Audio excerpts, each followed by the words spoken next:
Ms. Plaskett, you're recognized. Thank you so much to Mr. Chairman Scott and to our ranking member and to the witnesses who are with us today. Because I am the subcommittee chair of Biotech, Horticulture, and Research, my first question is related to research.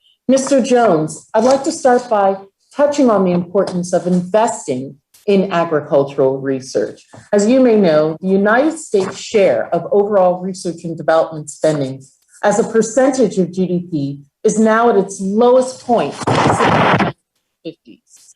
Food and agriculture lag even further behind most other federal research and development areas.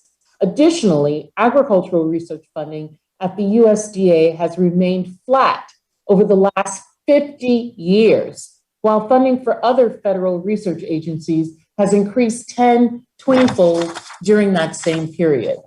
My question is, in your opinion, how important is it for the United States to increase our federal investment in agricultural research, especially as other countries around the globe heavily invest in those same agricultural research and development?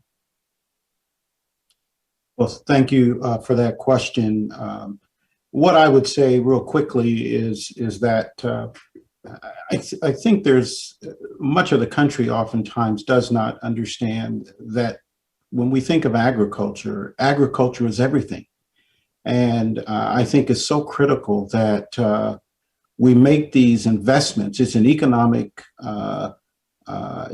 development question in our country. And so to invest here will make significant impact across the country. And I think that you're hearing that theme throughout the testimonies from the various leaders here today, is that the importance of those investments that will, the investment here is growing our economy.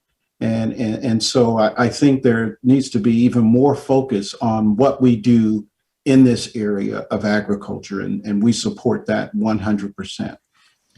Thank you very much.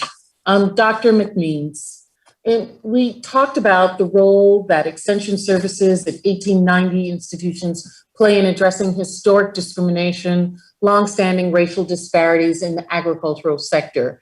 The information that you've given in your testimony is profound as to the jarring statistics. Congress took steps to address these disparities in the American Rescue Plan by providing $1 billion to provide technical assistance to socially disadvantaged farmers, with at least 1% of these funds to be used at 1890 institutions.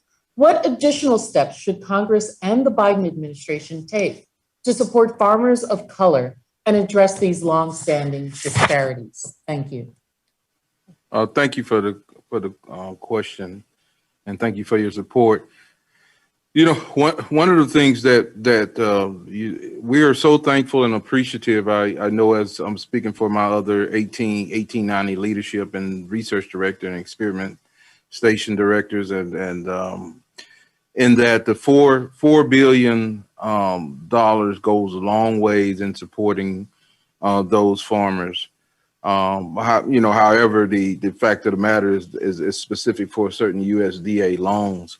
My hope is that we will continue to look at ways that we will support financially our socially disadvantaged farmers. In particular, I'm speaking about the Black farmers. I've had the opportunity to listen to testimonies firsthand about discrimination, and some of it is so deplorable and despicable. You can't really talk about it, on this particular Zoom. But I say this to say that there's still a lot more work to be done to make sure that our minority and small farmers feel like they're a part of the advancement of agriculture for the United States, because they make up the larger amount of farmers in the United States. And I think that 1% that's going to the 1890s, I would really hope that the administration will look to increase those resources so that our extension individuals through human capital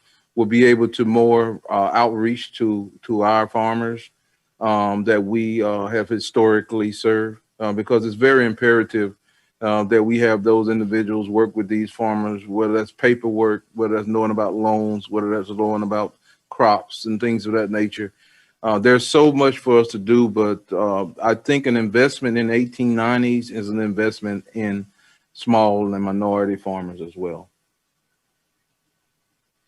Thank you very much, and I yield back. Thank you, Ms. Plaskett.